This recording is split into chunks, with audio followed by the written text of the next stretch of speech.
Dear Diary, I finished the Kate Bishop DLC for Marvel's Avengers last night. Let's talk about it.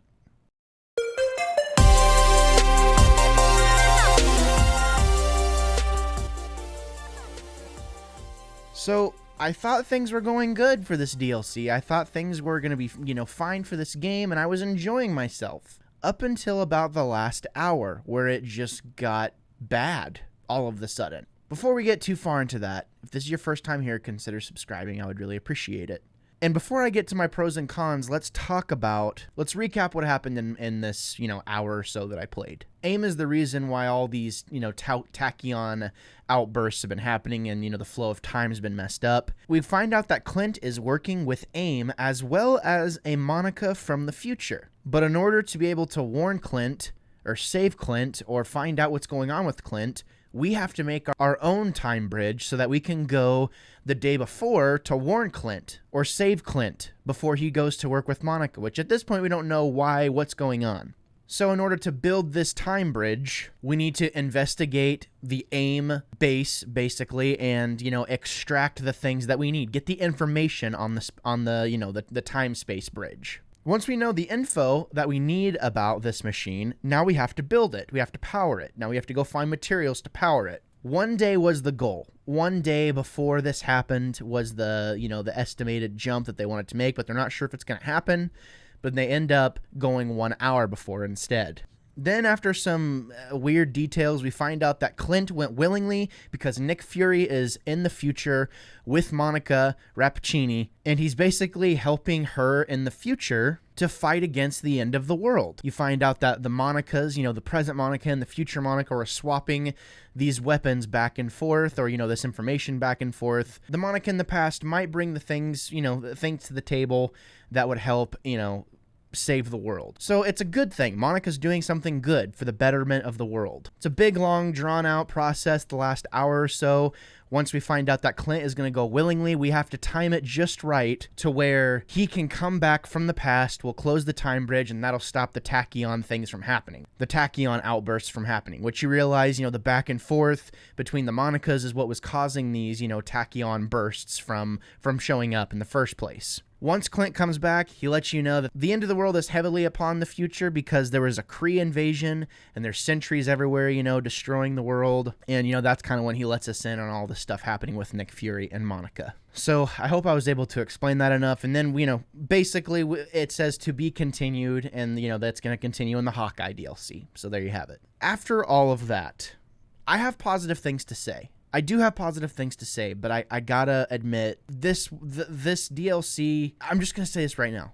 That's not how time travel works. Is anyone else throwing a fit about this? That's not how, this isn't like, I get it. It's Marvel's Avengers. It's frustrating whenever Endgame did time travel so good and was so meticulous and methodical with their plan, and then this game just completely dumps all over that.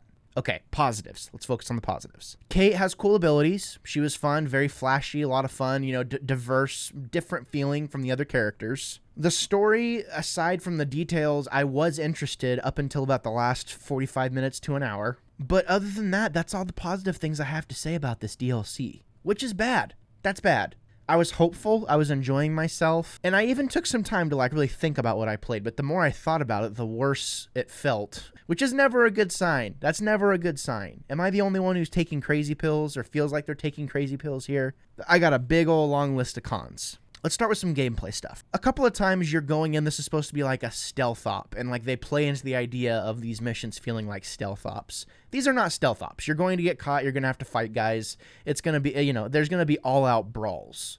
So why are we trying to build as a stealth op? Okay, that's one thing. Number two, the repeated guard the zone while I extract the information. I'm tired of doing that. I'm sick of doing that repeatedly. It wasn't just once, too. There's several times, even in this DLC alone, that you had to do that. And also other scenarios that have been recycled, like at the end, whenever you're having to jump on the platforms that are numbered and you're just running away from guys.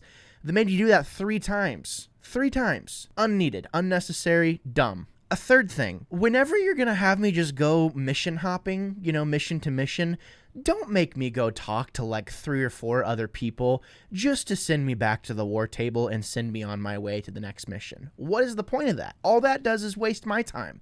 All that does is add time to make it feel like this game there's more to this DLC than what there is. It's already free. Just push me along. Just give me a story. Why is this game like Destiny? It's so frustrating.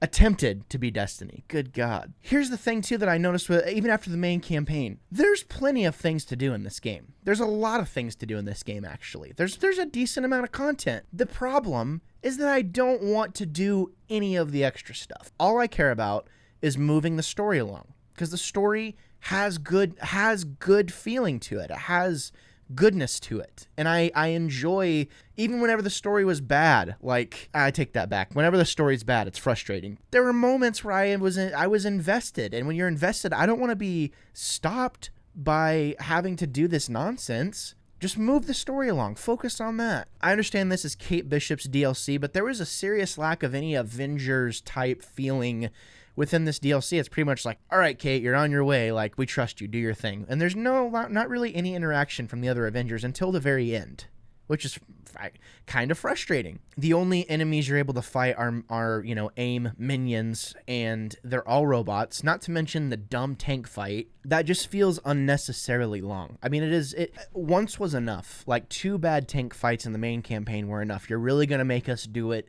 again. No diversity added. And the diversity that you do decide to add with the super adaptoid, once again, no exposition as to where this thing even came from. No hints that we might be fighting this.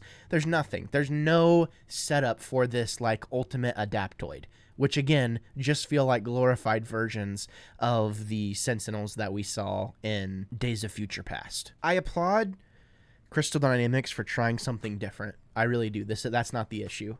The issue is the lack of detail. The lack of detail and lack of explanation is just like, there's plot holes here, and here. Like, for instance, if you have one timeline where you see Clint going in the future, that Clint is gone. He's already gone to do the thing. So whenever you go back in time, you're not going back to a different time. You're not going back in time. You're going over in time. So you are talking to a different Clint. So how is the original Clint that you had talked to in the beginning, how is he supposed to know that he's supposed to come back at the right time? He doesn't just know by osmosis, because there's 2 different Clints. Didn't we just spend 6 weeks watching Loki and learning how variants work and learning how the sacred timeline works? It's not one stream of time. It's just frustrating. We have enough, and I get it. It's a video game, but I'm like it just frustrated me. I'm just gonna come out and say it. I'm not even that smart. I'm a simpleton. But if I'm having an issue with this, it's just frustrating. And of course, the biggest thing is like, oh well, Gabe, it's free. Like, you can't say anything against it. It's free. It's like, you know what? It is free, but I don't have to give it a good score. Does it add more content to the overall game and everything? Yes, it does. It adds another character to be played. And there were good parts of the campaign, or if you can call it that, it was 3.5 hours. So I'm going to say, as of right now, nothing changes for me about this game. It's still a 6 out of 10. There's still problems with it, and there's still a really good game in there somewhere. Thank God. That concludes the Kate Bishop chapter. And it has nothing to do with Kate Bishop. I loved Kate Bishop. It was just, the storytelling was fine up until the very end. The biggest question I'm left with is, why is modern day Monica fighting the Avengers if she's working with future Monica, who's helping Nick Fury? That doesn't make any sense. It makes no sense. Like, why would there need to be conflict?